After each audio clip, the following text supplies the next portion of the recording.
अब स्टार्ट करेंगे अपना चैप्टर जनरल। ठीक है, चलो।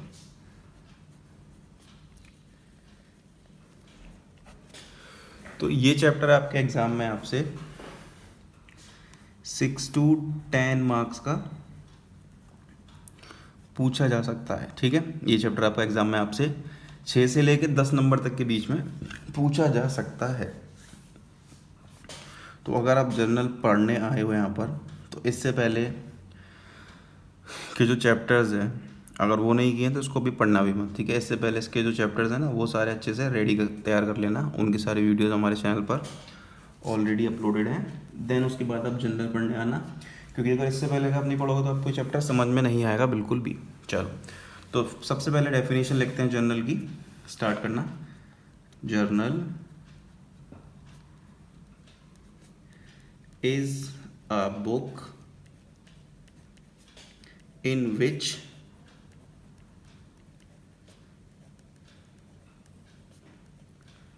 transactions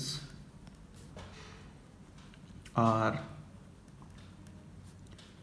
recorded in chronological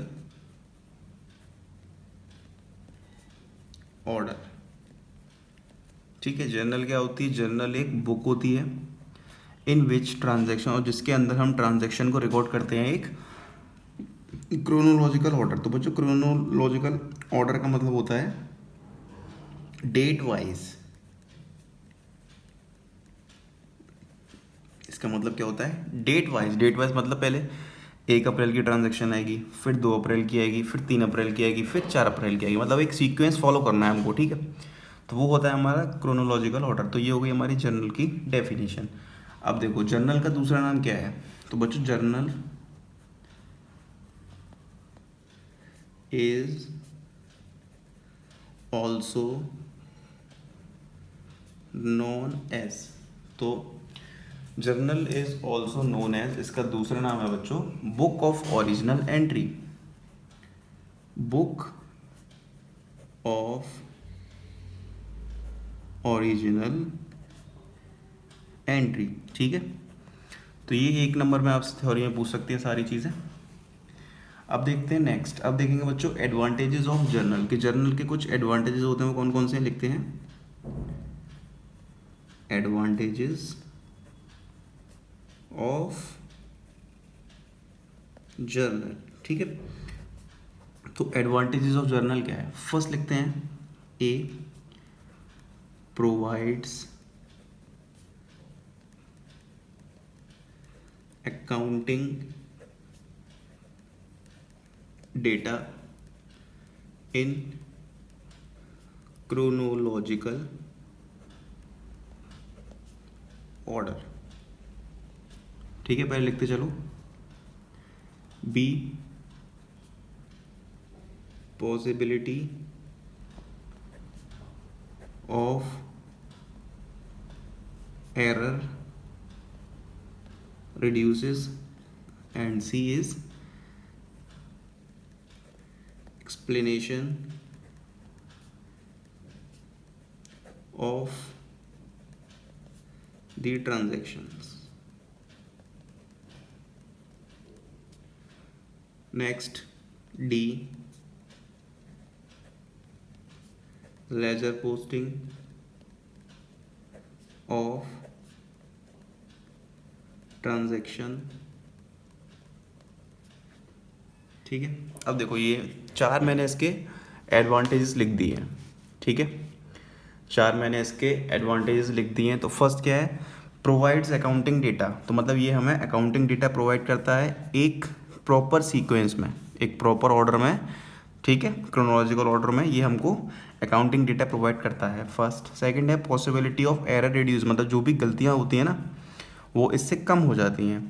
explanation of the transaction, और मतलब ये एक ट्रांजैक्शन का ब्रीफ एक्सप्लेनेशन होता है कि क्या ट्रांजैक्शन हमारी हुई है। Ledger posting of transaction. बच्चों, लेजर इसके बाद चैप्टर बनता है। तो जब हम जनरल करते हैं ना, उसके बाद ही हम लेजर बनाते हैं। तो लेजर पोस्टिंग ऑफ ट्रांजैक्शन मतलब इससे हम ट्रांजैक्शन को लेजर में पोस्ट करते हैं। अब नेक्स्ट देखो इसकी लिमिटेशंस, क्योंकि हर चीज़ की कोई ना कोई लिमिटेशन होती है। ठीक है, तो लिखते हैं हम लिमिटेशन ऑफ जर्नल। ठीक है, अब हम क्या देखेंगे, इसकी कुछ लिमिटेशन देखेंगे। तो फर्स्ट है ए, not suitable, not suitable for large volume of transactions। ठीक है, next B, cash balance is not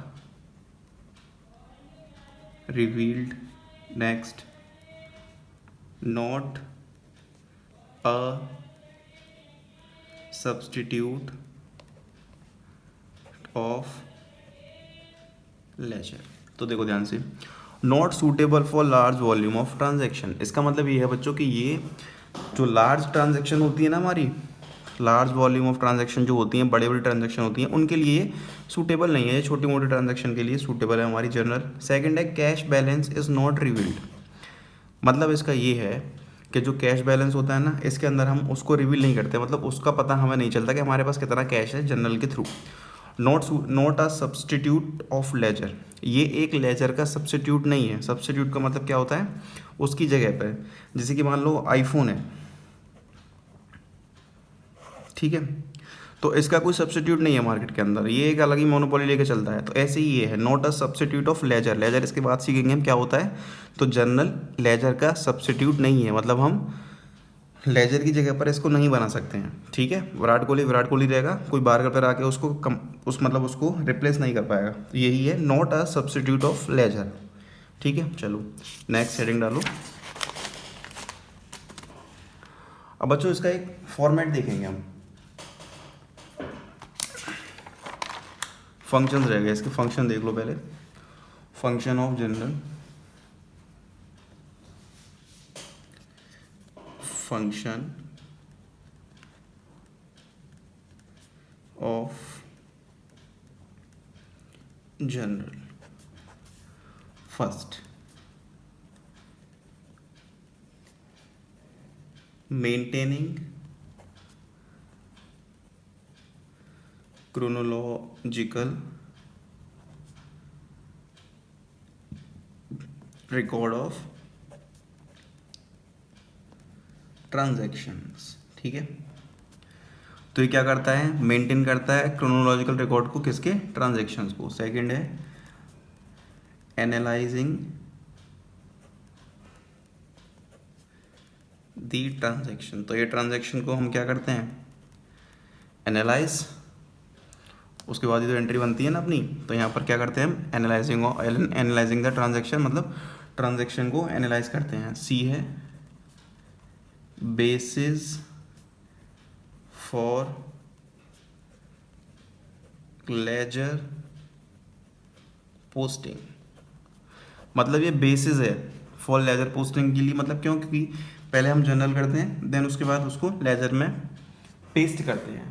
ठीक है, तो ये थे हमारे कुछ फंक्शंस। चलो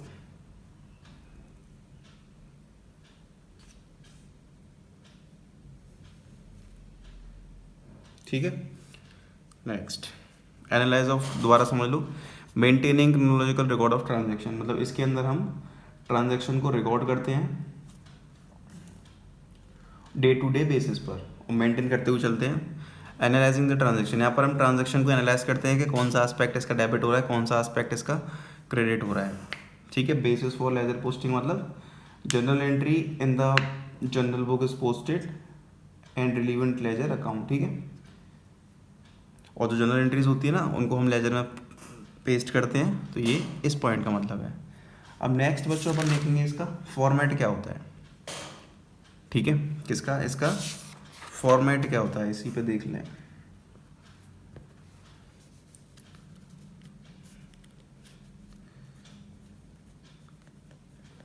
फॉर्मेट ऑफ जर्नल, तो देखो ध्यान से, सबसे पहले तो यहाँ पे लिखा जाएगा इन द बुक्स ऑफ मिस्टर, कोई भी नाम हो सकता है, मतलब जिसका हम जर्नल तैयार कर रहे हैं ना, रेडी कर रहे हैं, सबसे पहले उसका नाम आएगा। जैसे कि in the books of mister Rahul, mister Abhishek, कुछ भी हो सकता है। फिर इसके नीचे हमको लिखना है जर्नल, JOURNAL, ठीक है।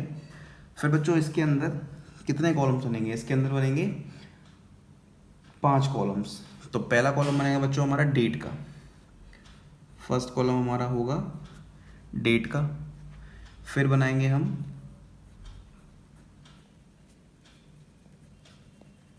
पर्टिकुलर्स, फिर बनेगा LF, फिर इस साइड बनेगा डेबिट और फिर इस साइड बनेगा क्रेडिट, ठीक है। तो ये इसका एक फॉर्मेट हो गया। चलो अब नेक्स्ट,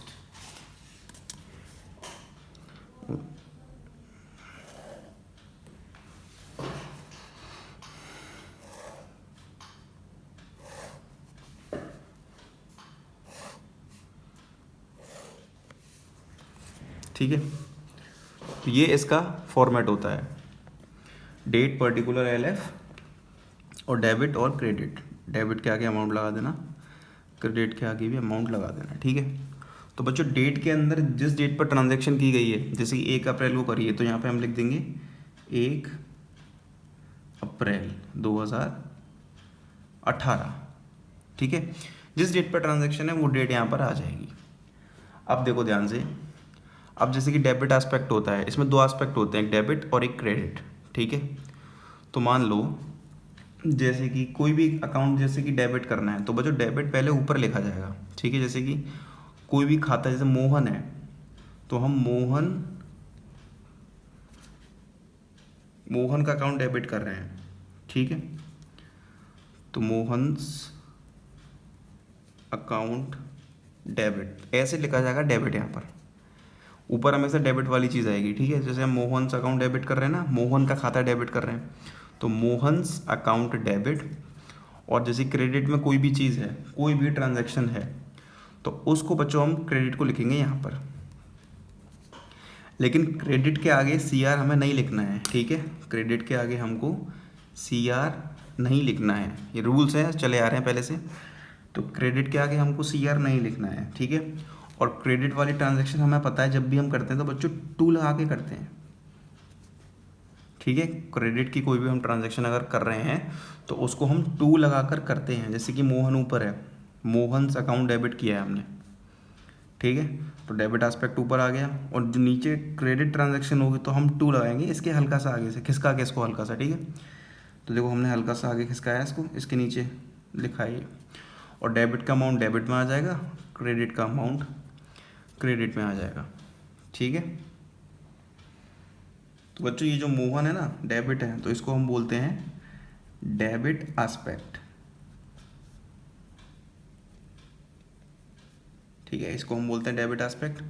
और ये जो नीचे है तो इसको हम बच्चों बोलते हैं क्रेडिट एस्पेक्ट, ठीक है। ये होता है डेबिट एस्पेक्ट। और ये जो इसके नीचे वाला है ना, इसको हम बोलते हैं क्रेडिट एस्पेक्ट, ठीक है। चलो नेक्स्ट, अब बच्चों इसके नीचे एक हम समरी लिखते हैं, ऐसे डब्बा बनाते हैं, एक ऐसा डब्बा और एक ऐसा ब्लॉक बना देते हैं। तो ये 2 डब्बे बनाते हैं ना, फिर इसके नीचे पूरी ट्रांजैक्शन की एक समरी लिखी जाती है। समरी से मतलब समझ सके कि हमें ये ट्रांजैक्शन किस बेसिस पे की गई है, क्या हुआ है इसके अंदर। तो यहाँ लिख लो समरी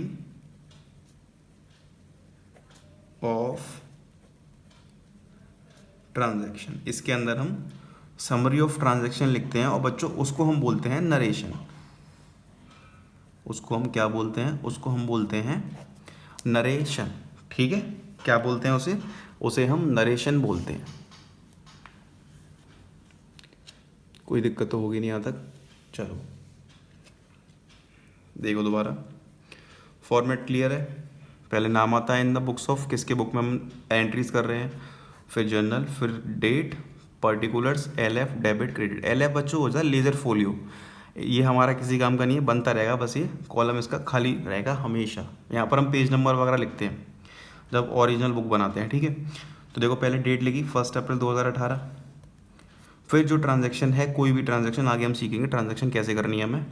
तो मान लो ये मोहन है, तो बच्चों ऊपर हमेशा डेबिट वाला आएगा। आप ये मत करना कि क्रेडिट ऊपर कर रहे हो डेबिट नीचे कर रहे हो, क्वेश्चन काट देगा टीचर, ठीक है।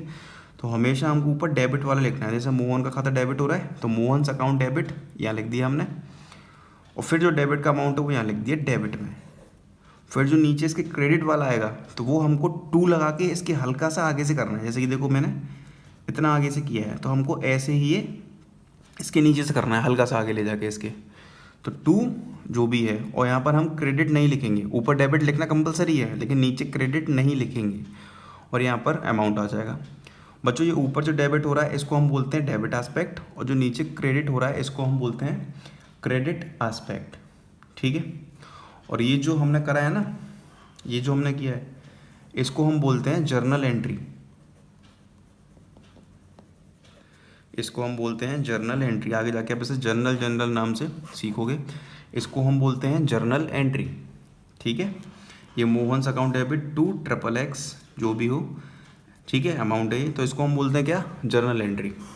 और इसके नीचे एक इस पूरी ट्रांजैक्शन की छोटी सी समरी आएगी, मतलब उस समरी से हमें ये पता पड़ेगा कि इस ट्रांजैक्शन के अंदर हुआ क्या है, ताकि कोई भी पढ़े उसको समझ में आ सके, ठीक है। तो ये हमारा पूरा फॉर्मेट हो गया। अब इसके प्रैक्टिकल्स कुछ एग्जांपल्स करेंगे। अब जब भी क्वेश्चन करोगे आपको ये पूरा फॉर्मेट बनाने के बाद करना है, लेकिन मैं जो भी एग्जांपल कराऊंगा ना वो मैं वैसे ही कराऊंगा। चलो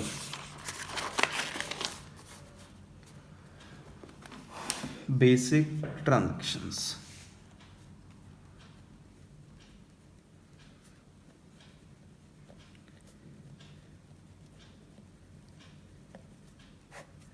फर्स्ट,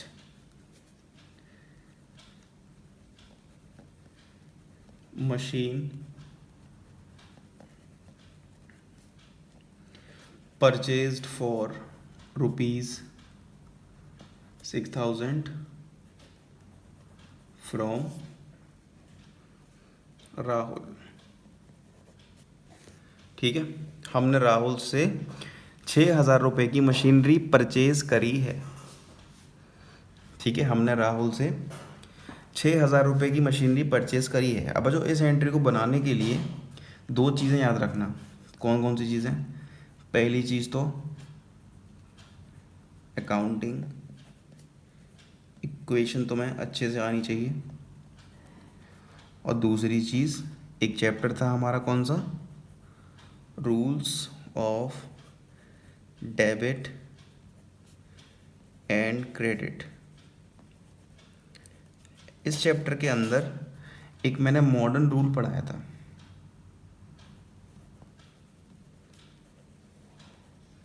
ठीक है।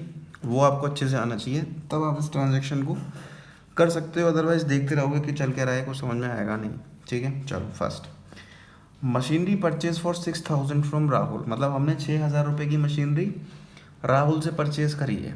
तो बच्चों अगर हम अकाउंटिंग इक्वेशन में इसको पुट करते तो कैसे करते, देखो मशीनरी परचेज करी मतलब मशीनरी हमारे पास आई है, तो एक मशीन का कॉलम ऐड होता है असेट साइड पे,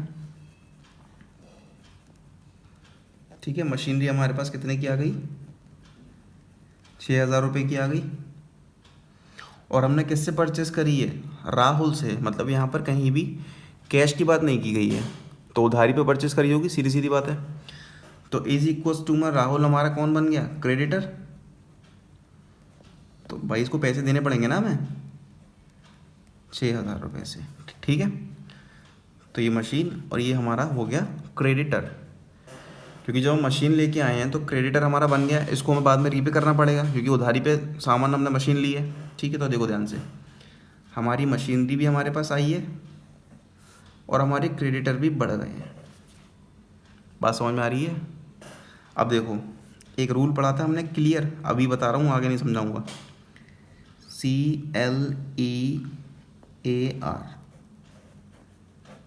capital, liability, expense, asset, revenue, बात समझ में आ रही है। तो मशीन हमारा क्या है, मशीन हमारा असेट है। तो बच्चों असेट हमारा यहाँ पर बढ़ रहा है, और जब भी असेट बढ़ता है तो हम उसे क्या करते हैं, रिवाइज कर लेते हैं पिछली वीडियो में जाके, जब भी हमारा असेट बढ़ता है तब बच्चों उसको हम करते हैं डेबिट, ठीक है। और जब भी हमारा क्रेडिटर बढ़ता है तब इसको हम करते हैं क्रेडिट। ठीक है, कोई दिक्कत तो नहीं आता, समझ में आ गई? ठीक है, तो अब इसकी एंट्री क्या बनेगी? देखो, मशीनरी डेबिट होगी तो कर दो मशीन अकाउंट डेबिट। कितने रुपए से? 6,000 से। तो 6,000 रुपये यहाँ आ गए। टू, कौन क्रेडिट हो रहा है? किससे उधारी पे लिए? राहुल से लिए। राहुल को पैसे बाद में वापस करने पड़ेंगे ना, तो मशीन के आगे से नीचे लिखो टू राहुल। ठीक है, अब राहुल के आगे अकाउंट मत लगाना। ठीक है, राहुल के आगे अकाउंट मत लगाना, क्योंकि अच्छा नहीं लगता ना राहुल अकाउंट। अगर राहुल हमारे पास आ रहा हुआ तो उससे बोलेंगे राहुल अकाउंट आ गया, सही नहीं पड़ेगा। तो केवल राहुल लिखना है, टू राहुल। कितने से? 6,000 रुपये से। ठीक है, कोई दिक्कत तो नहीं आता? देखो, ये डेबिट हो रही थी तो हमने डेबिट कर दी, ये यहाँ पर क्रेडिट हो रही थी तो हमने वो क्रेडिट कर दी, बस। ठीक है, अब इसकी नरेशन क्या लिखनी है हमको? तो बच्चों देखो, नरेशन इसके नीचे से लिखेंगे, जस्ट जो इस ट्रांजेक्शन में हुआ है। Being machinery purchased from Rahul लिख दो, और बीइंग इसके आगे लगाएंगे बच्चों हम। ठीक है, ये भी रूल है, चला आ रहा है। Being machine purchased from Rahul. ठीक है, तो ये हमारी हो गई एक नरेशन। ठीक, चलो अब अगली ट्रांजेक्शन देखते हैं।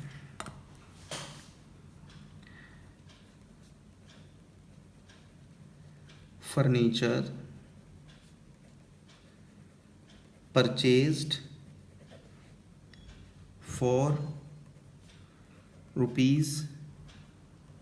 ₹3,000 कैश। तो बच्चों मतलब हमने 3,000 रुपये का फर्नीचर परचेस करा है कैश में। तो अकाउंटिंग इक्वेशन में क्या होता है? देखो, हमने फर्नीचर परचेस करा है और वो भी कैश में, तो हमारी दो जगह इफेक्ट होती। कौन कौन सी होती? देखो इधर, एक तो कैश में से पैसा हमारा निकल जाता, और प्लस उतने ही रुपए का हमारा फर्नीचर ऐड हो जाता है कि नहीं है? देखो, कैश में से उतने रुपए निकल जाते हैं हमारे, लेकिन उतने ही रुपए का हमारा फर्नीचर हमारे पास आ जाता। ठीक है, कैश निकल जाता उतने का, लेकिन उतने ही रुपए का हमारे पास फर्नीचर आ जाता। ठीक है, तो देखो, कैश भी असेट है एक,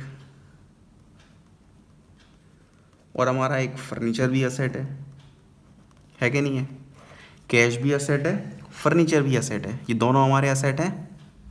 ठीक है, तो बच्चों यहाँ पर हमारा कैश कम हो रहा है, यहाँ पर हमारा कैश कम हो रहा है, और कैश एक असेट है। तो जब हमारा कैश कम होगा तो उसको हम करेंगे क्रेडिट, और फर्नीचर भी हमारा असेट है, ये इंक्रीज हो रहा है, तो इसको हम क्या करेंगे? इसको हम करेंगे डेबिट। ठीक है, तो क्या इसकी ट्रांजैक्शन हो गई? डेबिट क्या हो रहा है? फर्नीचर, तो लिख दो फर्नीचर अकाउंट डेबिट 3,000। और क्रेडिट क्या हो रहा है? कैश, और कैश हम टू किसके नीचे? फर्नीचर के आगे से नीचे लिखेंगे टू कैश, और इसके आगे अकाउंट लिखना है, यहाँ लिख दो 3,000। ठीक है, देख लो, अब देखो, जो क्रेडिट हो रहा है वो मैंने क्रेडिट करा है, और जो डेबिट हो रहा है वो मैंने डेबिट किया है। इजी, बस तुम्हें दिमाग लगाना है अपना, बस दिमाग। और दिमाग भी क्या, केवल अकाउंटिंग इक्वेशन और rules of debit and credit, ये दो चीज़ें तुम्हें तगड़ी तरह से आनी चाहिए, तो जनरल एंट्री तुम्हारे लिए हवा बन जाएगी। ठीक है, अब इसकी नरेशन देखो, बीइंग, बीइंग लगाना है आगे सबके, फर्नीचर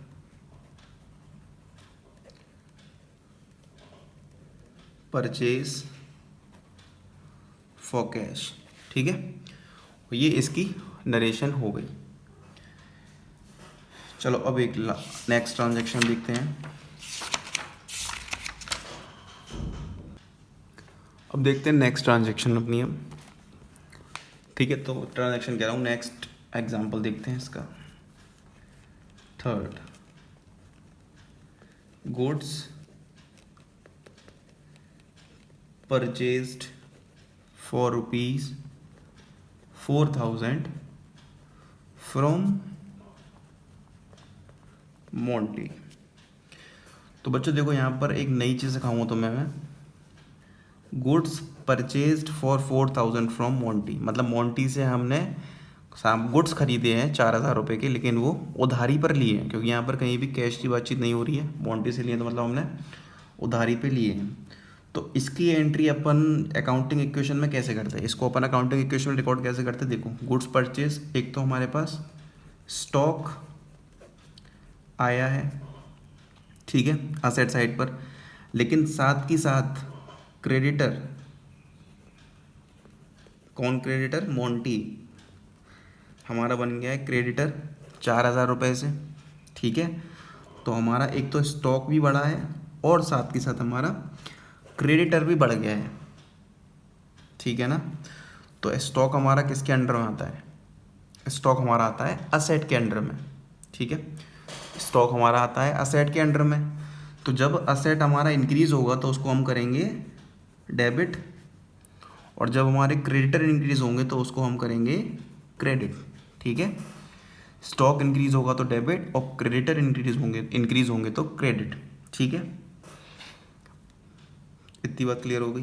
नेक्स्ट चलो, अब देखो ध्यान से, जब अपन गुड्स परचेज करते हैं ना, केवल गुड्स के लिए, जब अपन गुड्स परचेज करते हैं तो बच्चों हम उसको स्टॉक अकाउंट डेबिट नहीं करते हैं, उसको हम दिखाते हैं परचेज अकाउंट डेबिट, ठीक है। क्या दिखाएंगे उसको हम दिखाएंगे परचेज अकाउंट डेबिट। केवल गुड्स परचेज करने के लिए हमको परचेज अकाउंट दिखाना होता है, ठीक है। जब भी हम गुड्स खरीदेंगे, परचेज करेंगे, तो हम उसके लिए दिखाएंगे बच्चों परचेज अकाउंट डेबिट। कितना, 4,000। और 2 किससे परचेज कर रहे हैं, मोंटी से कर रहे हैं, और 2 मोंटी, अकाउंट वगैरह मत लिखना मोंटी के आगे, कितना दिखा देंगे 4,000, ठीक है। ये एंट्री होगी हमारी। बस देखो सिंपल है, जो डेबिट हो रहा है वो मैंने डेबिट कर दिया और जो क्रेडिट हो रहा है वो क्रेडिट कर दिया है कि नहीं, है इजी। बोलो बोलो बोलो। और नरेशन इसकी आप खुद करना, बीइंग लगा के लिख देना पूरा, ख़त्म। अब नेक्स्ट देखते हैं goods purchase for 2,000 in cash, ठीक है। नेक्स्ट क्या है, goods purchased for ₹2,000 in cash. मतलब हमने 2,000 के गुड्स परचेज करे हैं कैश में, ठीक है। तो देखो जब गुड्स परचेज करें हैं तो हमारा स्टॉक बढ़ गया होगा, लेकिन वो कैश में परचेज करें तो हमारा कैश निकल गया होगा, ठीक है। ये हमें पता है, गुड्स परचेज करें तो हमारा स्टॉक बढ़ गया होगा लेकिन कैश उतना ही निकल गया होगा। तो स्टॉक बढ़ रहा है तो असेट है ये, तो जब असेट इंक्रीज होगा तो उसको हम डेबिट करेंगे, और कैश भी एक असेट है लेकिन ये कम हो रहा है, तो जब ये कम होगा तो इसको हम करेंगे क्रेडिट, ठीक है। चलो तो क्या एंट्री होगी हमारी, स्टॉक जब हम खरीदते हैं तो क्या लिखते हैं, गुड्स खरीदते हैं तो परचेज अकाउंट डेबिट सेम, और कैसे हमने परचेज करा है कैश, तो 2 कैश अकाउंट, कितना 2,000, ठीक है। नरेशन लिख देना इसकी। अब देखो नेक्स्ट, तो 12th क्लास के अकाउंट चालू हो गए पीछे से। तो नेक्स्ट एंट्री लास्ट है एक, Babu proprietor commenced business with cash ₹20,000। Babu एक प्रोप्राइटर है, उसने कमेंस का मतलब होता है बच्चों स्टार्ट करना, उसने बिजनेस स्टार्ट किया अपना 20,000 रुपये से। तो देखो क्या एंट्री होगी इसकी, स्टार्ट करा है कैश से 20,000 रुपये से, तो अकाउंटिंग इक्वेशन में हम पहले इसको कैश में प्लस करेंगे और दूसरी साइड पे हम इसको कैपिटल में प्लस करेंगे, ठीक है। कैश में प्लस करेंगे और कैपिटल में प्लस करेंगे, इन दोनों को। तो देखो जब कैश हमारा इंक्रीज होगा, असेट है, तो डेबिट करेंगे, और जब हमारी कैपिटल इंक्रीज होगी तो इसको हम क्रेडिट करेंगे। तो एंट्री क्या बनेगी, simple, cash account debit, 2 cash के आगे से 2 कैपिटल अकाउंट कितना 20,000 रुपये से। यहाँ इसकी नरेशन लिख देना, being Babu proprietor commenced business with cash. ठीक है, तो ये मैंने आपको समझाया था, बेसिक सी चीज़ें थी कुछ कि एंट्री कैसे होनी है, अदरवाइज एंट्रीज़ की हम प्रॉपर फॉर्मेट बना के सीखेंगे।